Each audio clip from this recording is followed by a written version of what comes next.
തിരുവനന്തപുരത്തെ BJP. Councillor Thirumala അനിലിന്റെ ആത്മഹത്യയിലെ അന്വേഷണവുമായി ബന്ധപ്പെട്ടും ഒപ്പം തന്നെ അനിൽ പ്രസിഡന്റായ സഹകരണ സംഘവുമായി ബന്ധപ്പെട്ട ചില വാർത്തകളാണ് നമ്മുടെ മുൻപിലേക്ക് വന്നത്. ഒന്ന്, അന്വേഷണം ഊർജിതമാക്കുന്നു. ഒരുപക്ഷെ കുടുംബത്തിന്റെ മൊഴി വരും സമയങ്ങളിൽ രേഖപ്പെടുത്താനുള്ള സാധ്യത. മറ്റൊരു പ്രധാനപ്പെട്ട കാര്യമെന്ന് പറയുന്നത് സഹകരണ വകുപ്പിന്റെ റിപ്പോർട്ട് ജോയിന്റ് രജിസ്ട്രാർക്ക് കൈമാറിയെന്നതാണ്. സംഘത്തിൽ ഗുരുതരമായ ക്രമക്കേടുകൾ സംഭവിച്ചിട്ടുണ്ട് എന്നാണ് ആ റിപ്പോർട്ടിൽ പറയുന്നതെന്നാണ് അറിയാൻ കഴിയുന്നത്. മാനസ പറയും അതിന്റെ വിശദാംശങ്ങൾ എന്തൊക്കെയാണെന്ന്.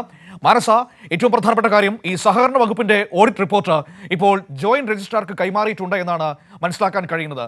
ഗുരുതരമായ സാമ്പത്തിക ക്രമക്കേടുകൾ അനിൽ പ്രസിഡന്റായിരുന്ന സഹകരണ സംഘത്തിൽ നടന്നിട്ടുണ്ട് എന്നതാണ് ആ റിപ്പോർട്ടിലെ പരാമർശമെന്ന് അറിയുന്നു. തീർച്ചയായും മനു സൂചിപ്പിച്ചതുപോലെ തന്നെ ഇതിനു മുൻപ് ഇത്തരത്തിൽ ഈ പാന്തോ കോപ്പറേറ്റീവ് സൊസൈറ്റിയിൽ 2 കോടിയോളം രൂപയുടെ സാമ്പത്തിക ക്രമക്കേട് നടന്നിട്ടുണ്ട് എന്ന കണ്ടെത്തൽ തന്നെയായിരുന്നു സഹകരണ വകുപ്പിന്റെ ഓഡിറ്റ് റിപ്പോർട്ടിൽ ഉണ്ടായിരുന്നത്. ഇപ്പോൾ ആ റിപ്പോർട്ട് ജോയിന്റ് രജിസ്ട്രാർക്ക് കൈമാറിയിരിക്കുകയാണ്. ഒപ്പം തന്നെ സഹകരണ സംഘത്തിലെ ക്രമക്കേട് സംബന്ധിച്ച എല്ലാ വിവരങ്ങളും ഇതിൽ രേഖപ്പെടുത്തിയിട്ടുണ്ട്. ഗുരുതര ക്രമക്കേട് തന്നെയാണ് നടത്തിയിരിക്കുന്നത് എന്നതാണ് ഓഡിറ്റ് വിഭാഗത്തിന്റെ റിപ്പോർട്ടിൽ കണ്ടെത്തിയിരിക്കുന്നത്.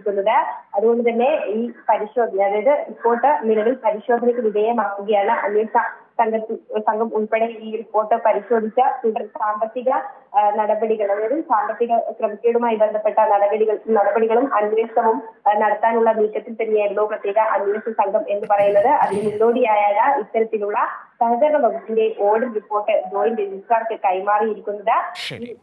പരിശോധന നടത്തിയതിനു ശേഷം തുടർ നടപടികൾ സ്വീകരിക്കാനുള്ള ഒരു നീക്കം കൂടി നടക്കുന്നുണ്ട് എന്ന് തന്നെയാണ് അറിയാൻ സാധിച്ചത്. ഇതിന്റെ അന്തിമ പരിശോധന കഴിഞ്ഞ ദിവസം ഈ സഹകരണ സംഘത്തിൽ, അതായത് കോപ്പറേറ്റീവ് സൊസൈറ്റിയിൽ പോയി ഈ സംഘം പരിശോധിച്ചിരുന്നു. അതിന് പിന്നാലെയാണ് ഇപ്പോൾ റിപ്പോർട്ടിലെ ഇത്തരത്തിൽ ഗുരുതര ക്രമക്കേട് ഉണ്ട് എന്ന കണ്ടെത്തൽ പുറത്തു വന്നിരിക്കുന്നത്. അതുകൊണ്ട് തന്നെ സാമ്പത്തികമായുള്ള ഈ ക്രമക്കേട് സംബന്ധിച്ചുള്ള അന്വേഷണത്തിലേക്കും പോലീസ് നീങ്ങും എന്ന് തന്നെയാണ് മനസ്സിലാക്കുന്നത്. അതോടൊപ്പം തന്നെ മൊഴി രേഖപ്പെടുത്തുന്ന നടപടിക്രമങ്ങളും നടന്നുകൊണ്ടിരിക്കുകയാണ്. ഇനി മൊഴികളിൽ വ്യക്തത വരുത്താനായി അല്ലെങ്കിൽ കൂടുതൽ വിവരങ്ങൾ ശേഖരിക്കാനായി വീണ്ടും അന്വേഷണ സംഘം വ്യക്തമാണ് മാനസയാണ് തിരുവനന്തപുരത്ത് വിവരങ്ങൾ നമുക്ക് നൽകിയത്.